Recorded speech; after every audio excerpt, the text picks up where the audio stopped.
रात्रीचे 3 वाजले असतील. मी हळूच माझ्या बेडवरून उठलो आणि माझ्या मामीच्या रूमकडे निघालो. मी हळूच माझ्या मामीच्या रूमचा दरवाजा उघडून आत शिरलो. माझी मामी झोपली होती. मी आत शिरलोच होतो की अचानक माझा पाय मामीच्या शेजारच्या टेबलाला लागला आणि त्यावर असलेल्या पाण्याचा मटका खाली पडला आणि फुटला. मामी घाबरून उठली आणि ओरडू लागली. घरातले जागे होण्याअगोदर मी तिथून मागे फिरलो आणि माझ्या रूममध्ये गेलो. सुदैवाने माझ्या मामीने मला अंधारात ओळखले नाही, नाहीतर माझी काय इज्जत उरली असती. मी जे काम करणार होतो त्याची कोणालाच कल्पना नव्हती. मी सोलापूरमध्ये एका छोट्याशा गावामध्ये राहत होतो. मी माझ्या आईवडिलांचा खूप लाडका होतो. आम्ही छान भाऊ एकत्र राहत होतो. आम्हाला बहीण नव्हती. मी सर्वात लहान होतो. माझे लहानपणापासून सवय होती, मी कुठेही गेलो तिथे एक ना एक तरी पराक्रम गाजवायचो. लोकांनी कितीही तक्रार केली तरी माझ्या आईवडिलांनी मला कधी झापले नाही. उलट माझ्या आईवडिलांना माझे कौतुक वाटायचे. माझे आईवडील लोकांना म्हणायचे की लहान लेकरू आहे, जाऊ दे ना. असाच मी मोठा होत गेलो. लहानपणापासून मला चित्रपटांची आवड होती. चित्रपट पाहून पाहून मी स्वतःला हिरो समजू लागलो होतो आणि रस्त्यावरची प्रत्येक मुलगी मला फिल्मी हिरोईन वाटू लागली. त्यामुळे वाटेत मी मुलींची छेड काढू लागलो होतो. पण त्या मुलीने माझी तक्रार करत नव्हत्या. शाळेतही मी मुलींच्या नाकात दम करून ठेवलं होतं. माझे वय एवढे नव्हते, पण मी खूप रोमॅन्टिक झालो होतो. शाळेत अनेक मुलींना मी टाइमपास म्हणून प्रेमपत्र लिहिले, पण त्याही काही बोलल्या नाहीत. कारण त्यांनी जर तक्रार केली असती तर हे प्रकरण त्यांच्या घरापर्यंत गेलं असतं. त्यामुळे त्यांना शाळेत येणं अवघड पडलं असतं. त्यामुळेच माझी हिंमत अजून वाढली होती. मी आणि माझे 2 मित्र मुलींना त्रास देण्यात एकही संधी सोडत नव्हतो. एक दिवस मला एक मुलगी दुसऱ्या मुलीसोबत असताना दिसली. मला तिला पाहून आश्चर्य वाटले, कारण ती खूपच सुंदर होती. मी तिच्या मागे मागे गेलो. बहुतेक ती आमच्या घराच्या मागच्या गल्लीत कोणाच्या तरी घरात गेली. मी पटकन एक पत्र लिहिले आणि तिची बाहेर येण्याची वाट पाहू लागलो. मी माझ्या दोन्ही मित्रांना फोन करून तिथे बोलावले होते.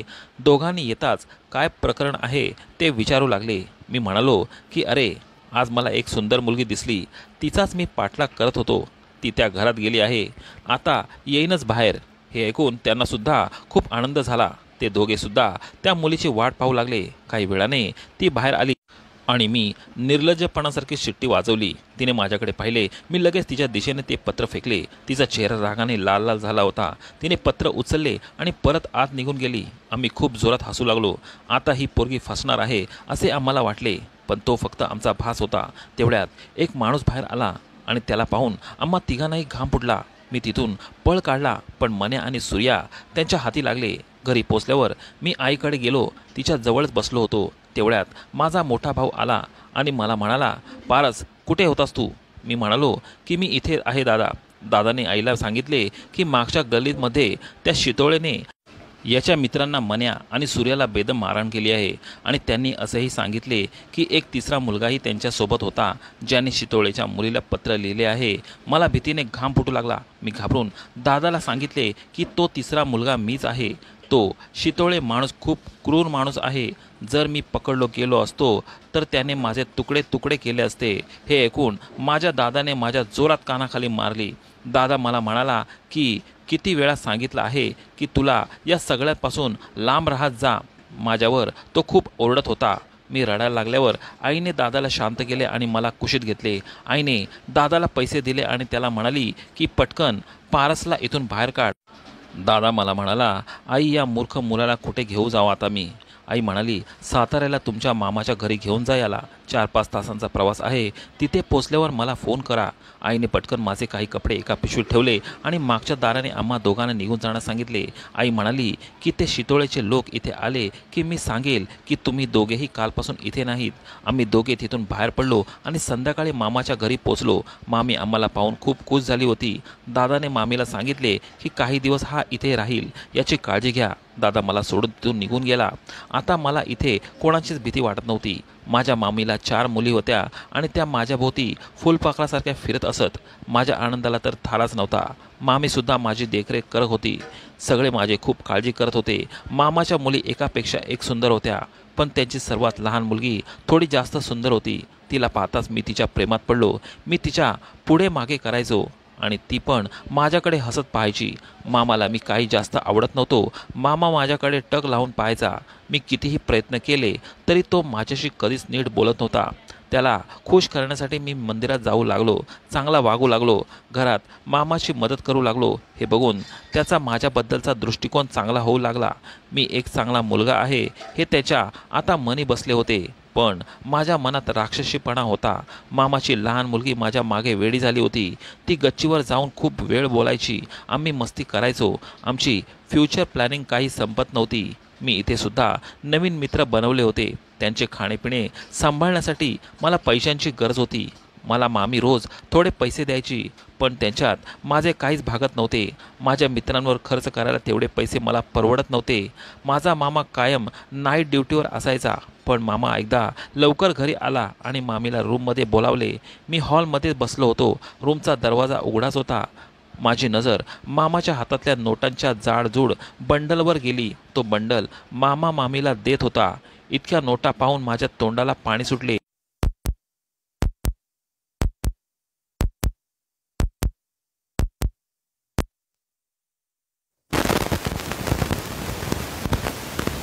एक कप चहा बनवा ना प्लीज.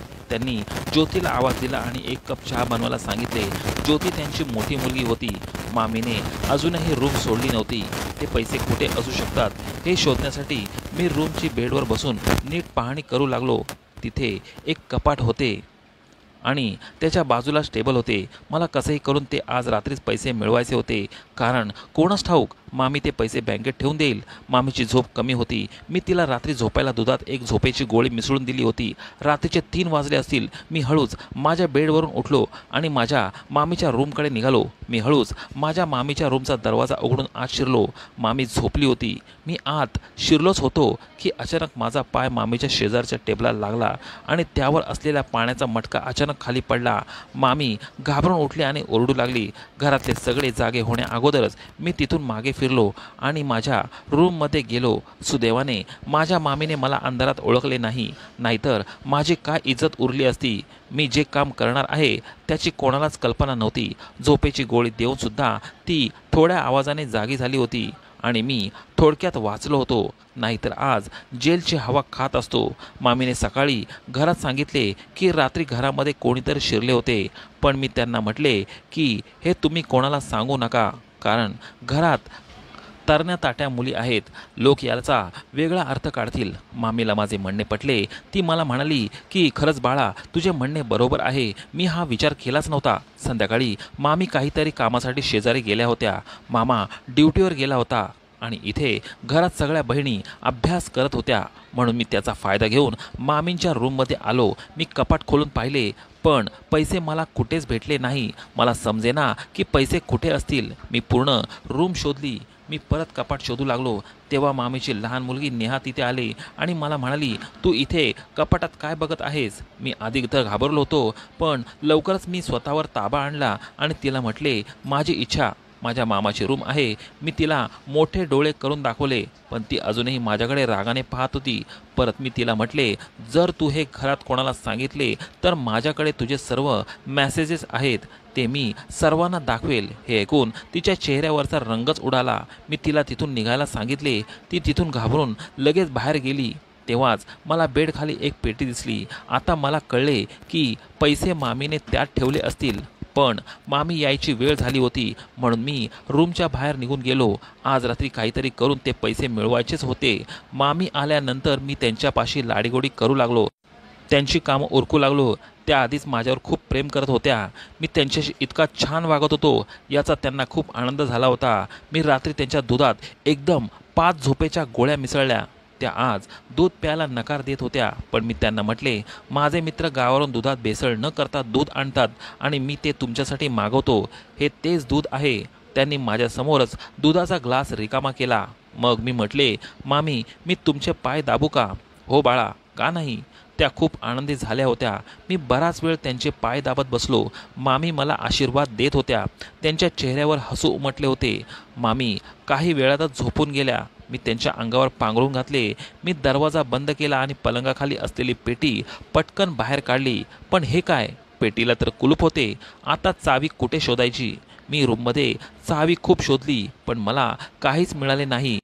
नंतर काहीतरी माझ्या लक्षात आले आणि मामीच्या अंगावर पांघरून घातले ते काढले आणि त्यांच्या गाऊनच्या खिशात हात घातला. मला चावी मिळाली होती. मी झटक्यात चावी लावून पेटी उघडली. ती पेटी उघडली तेव्हा त्याच्यात काही डॉक्युमेंट आणि पैसेही पडलेले होते. मी पटकन त्या नोटा घेतल्या आणि बाहेर निघालो. माझे सुखाचे दिवस सुरू होणार होते. मी खूप आनंदी झालो होतो. माझी रात्र कशी बशी गेली. सकाळी 6 वाजताच उरकून मी घरातून बाहेर पडलो. मी त्या दिवशी खूप मजा मस्ती केली. भरपूर मित्रांवर पैसे उडवले, खूप खाल्ले. नंतर संध्याकाळ झाल्यावर मी घरी जाण्याचा विचार केला, पण तेथे पोचल्यावर माझ्या आश्चर्याची सीमाच राहिली नाही.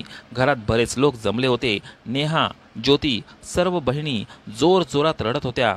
आत गेल्यावर मामींचा मृत्यू झाल्याचे दिसले. हे भयंकर दृश्य पाहून माझ्या पायाखालची जमीनच निघून गेली. मी तोंड उघडून आश्चर्याने पाहत होतो. मामा म्हणाला की ती सकाळी बराच वेळ झोपून राहिली. आम्ही तिला उठवण्याचा खूप प्रयत्न केला, पण जेव्हा खूप उशीर झाला तेव्हा आम्हाला संशय आला. आम्ही तिला झोपेतून उठवण्याचा प्रयत्न केला तर शरीर निर्जीव असल्याने दिसले. हे सांगताना मामा रडत होता. तिथेच मी रडत अडखळत खाली पडलो. माझ्याकडे सगळे पाहत होते. कोणी पाणी द्यायचा प्रयत्न केला तर कोणी गप्प बसवत होते, पण माझे भान हरपले होते. कारण मी माझ्या मामीचा खुनी होतो. माझ्यामुळे तिने हे जग सोडले होते. मी दिलेल्या अति गोळ्यांमुळे हृदय थांबले असावे आणि ती मृत्यूच्या तोंडात गेली असावी. डोक्यावर आभास कोसळल्यासारखं मी जोरजोरात रडत होतो. काही वेळाने आई आणि वडीलही आले. मला पाहून आई अस्वस्थ झाली. बास बाळा, जे व्हायचं ते झाले, रडू नको. आई मला गप्प करत राहिली. ज्या स्त्रीने मला तिच्या घरात आसरा दिला, जिने मला इतकं प्रेम दिलं, तिला मी माझ्या लोभासाठी मारलं. मामी जाऊन आज 3 दिवस झाले होते. मी माझ्या रूममधून बाहेर गेलो नव्हतो. माझे मन मला स्वतःला क्षणोक्षणी खात होते. खूप विचार करून मी विचारात पडलो. मामी जाऊन आज 5 दिवस झाले होते. आता मला ते सहन होत नव्हते. मी सरळ पोलीस स्टेशनला गेलो. मी तिथे गेल्यावर गेल्या गेल्या माझ्या मामीला मारले ते सांगितले. त्यांचे पैसे चोरले हे पण सांगितले. प्लीज मला तुरुंगात टाका. हे ऐकून एक इन्स्पेक्टर मला पाहू लागला आणि तो मला म्हणाला, बाळा, इथे कोणताही चित्रपट चाललेला नाही आहे जो तू हिरो म्हणून ते सगळं करत आहेस. त्याच्या बोलण्यावर तिथले सगळे हसू लागले. माझ्या वयामुळे त्यांना वाटले की कदाचित मी अशी हिरोगिरी करत आहे. पण मी मामीला गोळ्या दिल्या आणि पैसे कसे खाऊन घेतले याबद्दल मी त्यांना सर्व काही सांगितले. इन्स्पेक्टरने मला तुरुंगात टाकले. माझे प्रकरण स्पष्ट होते, कारण मी स्वतः माझा गुन्हा कबूल केला होता. मामा तर माझ्यावर खूप चिडला होता आणि माझ्या आईवडिलांनी मला भेटण्यास नकार दिला होता. खरं तर माझ्या या चुकीसाठी फक्त आणि फक्त माझे आईवडीलच जबाबदार होते. मला आठवते की मी शाळेत माझ्या वर्गमित्रांच्या बॅगेतून पेन चोरला होता. त्यानंतर त्या मुलाच्या तक्रारीवरून आईने त्याच मुलाला खडसावले होते. आईने देखील माझ्या बॅगेत तो पेन पाहिला होता. त्यावेळी माझा तो छोटासा गुन्हा आईने लपवला नसता, त्याचवेळी सर्वांसमोर माझ्या कानाखाली मारली असती तर आज मी जसा आहे तसा झालो नसतो. मी गल्लीतल्या मुलींना त्रास द्यायचो आणि आईबाबांना हे सगळं माहीत होतं, पण मी लहान मुलगा असे मानून ते हसायचे आणि माझे कौतुक करायचे. माझ्या आईवडिलांनी मला चांगले आणि वाईट शिकवले असते तर कदाचित आज ही वेळ माझ्यावर आली नसती. मला जर त्यांनी चांगले संस्कार दिले असते तर कोणाच्याही इज्जतीवर बहीण, मुलगी आणि आईकडे वाईट नजर टाकण्यापूर्वी मी 100 वेळा विचार केला असता. मित्रांनो, तुम्हाला कथा कशी वाटली मला कमेंट करून जरूर सांगा. व्हिडिओ आवडल्यास व्हिडिओला लाईक करा आणि चॅनेलला सबस्क्राईब करा आणि बेल आयकॉनवर क्लिक करून ऑलवर सेट करा, म्हणजे पुढची व्हिडिओ तुम्हाला लगेच पाहायला मिळेल.